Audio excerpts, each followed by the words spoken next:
All right, guys, the elusive sub 2-second bill drill. This is going to be a two-part video. The first part here is dry fire. And then the second part of this video, I'll actually go to the range and show you guys some of the tricks I use and have people use to achieve a sub 2-second bill drill. The bill drill is shot at 7 yards. It's 6 rounds. And it's kind of like, I would say, one of the most popular drills out there as kind of a comprehensive test of a lot of skills, including the draw and then accuracy at speed. So the things you'll need a timer capable of par times, and you will need scaled dry fire targets. I use the USPSA targets because typically the bill drill is supposed to be shot on a standard A-zone USPSA target. So anyways, let's get into it. Why do people get hung up on the bill drill? Well, the first reason I see people get hung up is an inefficient draw. So when we talk about what efficiency is, in my opinion, efficiency is doing less sooner, not doing more faster.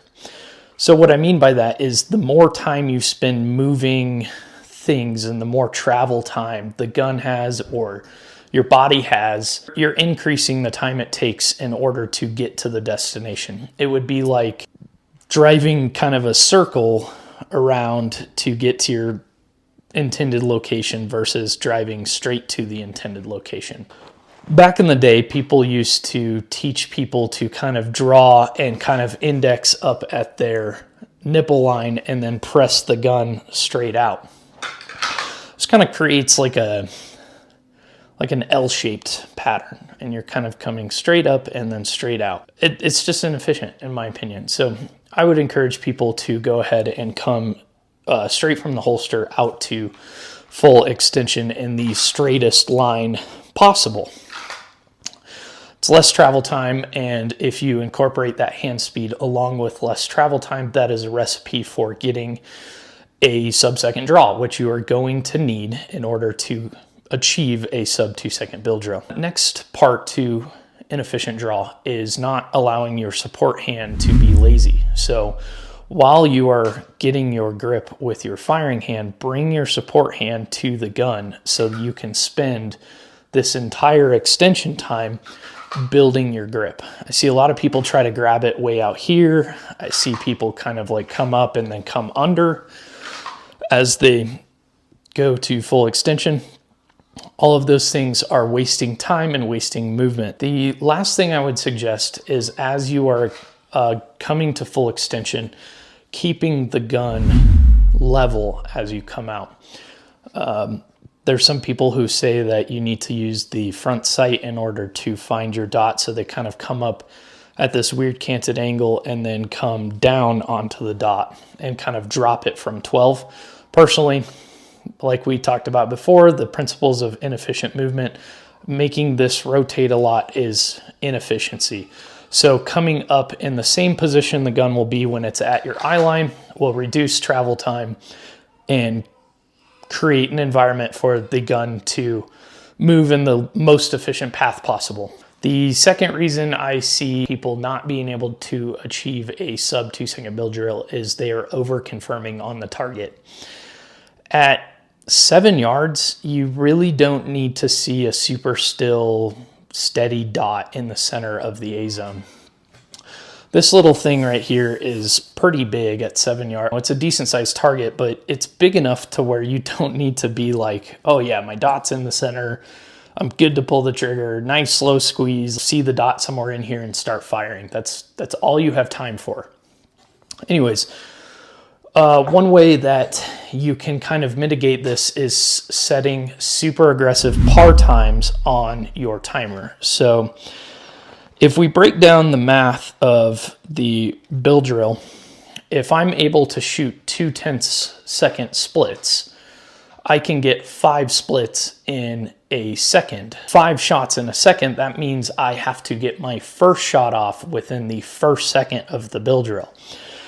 So it kind of goes back to that age-old thing of having a sub-second draw. In order to have a sub-second draw, I would actually set my par times at maybe a second, try to achieve that 1 second draw, right? And then slowly work your way down till you're at like a 0.6 or a 0.7 and really try to race the clock so we can make the 1 second draw seem slow. So I'm gonna go ahead and set a 1 second par on my timer.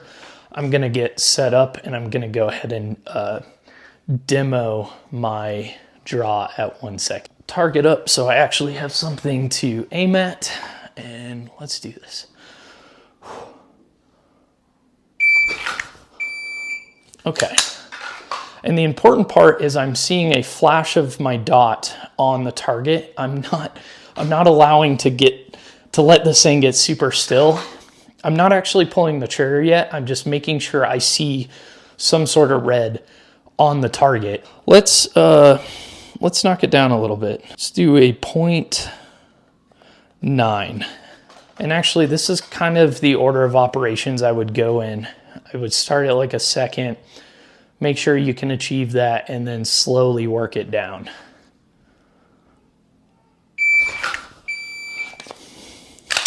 Okay, we made the 0.9.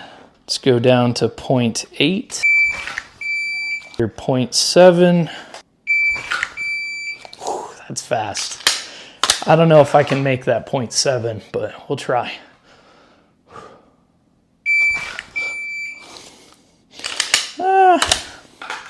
That was pretty close.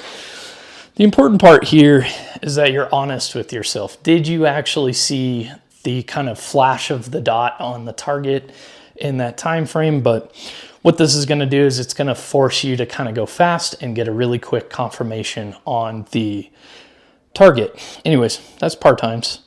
So the other part of over confirmation is you're going to have, and we kind of did this math before, but you're going to have sub 0.2 of a second splits. And those are pretty quick splits. You're going to have to let go of this idea that the gun's going to fire, recoil, and come back and be super still in the target. The dot instead is kind of just going to kind of do this. And what you really need to focus on is keeping that, laser focus on the target and practicing having the dot return to the original point it lifted from. And that takes a lot of practice, but if you can already achieve sub 0.2 of a second splits, maybe some of these other things I've talked about is your issue. If the split times and being accurate during the splits is your issue, then you need some work on your grip and work on your vision and stuff like that. But we'll talk about that in a different video. Maybe the live fire video, I'm not sure. That kind of leads into my next point here is firing hand tension. So if you're not able to pull the trigger fast enough, but your grip's kind of doing what it needs to do and returns the gun back to the point it lifted from, something that's kind of helped me is actually letting go a little bit in my firing hand in order to be able to pull the trigger faster.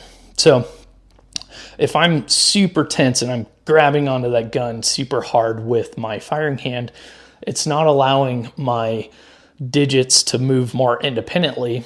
So it's not allowing my finger to move faster, right? Theoretically, your grip kind of comes from your support hand. So think about crunching down with your support hand and then just kind of relaxing with your firing hand so you can actually pull the trigger quickly. One thing you can kind of do in dry fire to work this is have that 1 second par time on the timer and try to pull the trigger 6 times in that 1 second par time. Just kind of pretend to pull it. If you have a Glock, you obviously don't have a reset. If you've got like an M&P or a SIG, you'll kind of have that very positive reset on. It's not really a reset, but you have that kind of positive play in the trigger to go ahead and press again. Let's set a 1 second par time, put our dot on the target and try to press the trigger 6 times fast. Okay. Let's do it again.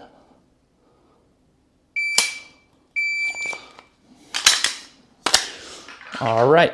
So literally all I'm doing is like trying to press that trigger 6 times in that 1 second par. And then kind of the last thing I would do, put everything back together and go ahead and set a 2 second par and see if I can draw the gun, get it on target, and then pretend to pull the trigger 6 times fast. And what this is kind of doing is it's allowing you to kind of visualize a little bit in dry fire what the timing's going to be in order to be under that 2 seconds.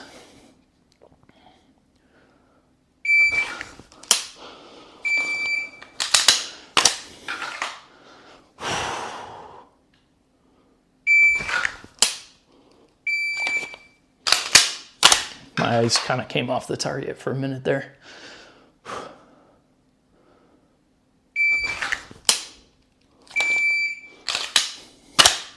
There's a lot you can do to kind of break this apart and make it kind of components and then put all those components back together. There's the draw, there's and all the efficiency that you have to do there, and then keeping your firing hand loose so you can go ahead and pull the trigger faster. Working on your efficiency, working on not over confirming. Allow yourself to not kind of like be perfect all the time. Like allow yourself to kind of, oh yeah, that my dot was kind of in the Charlie or the Delta or even a Mike, but I pulled the trigger anyways to see what it would feel like. Definitely push yourself, get out of your comfort zones. Mikes, Deltas, and Charlies are okay in practice, right? Push the speed. You're not going to be able to get faster if you're so worried about being accurate all the time and always getting alpha. We'll talk more about that in the second video on the range, because that's gonna be really, really important for like understanding the kind of speed you're gonna have to achieve in order to make this happen. Anyways, guys, that's this week's video. I haven't made one in I think 2 or 3 weeks now. I just had a kid, so we've kind of been doing that, and hopefully I'll get back to him after this.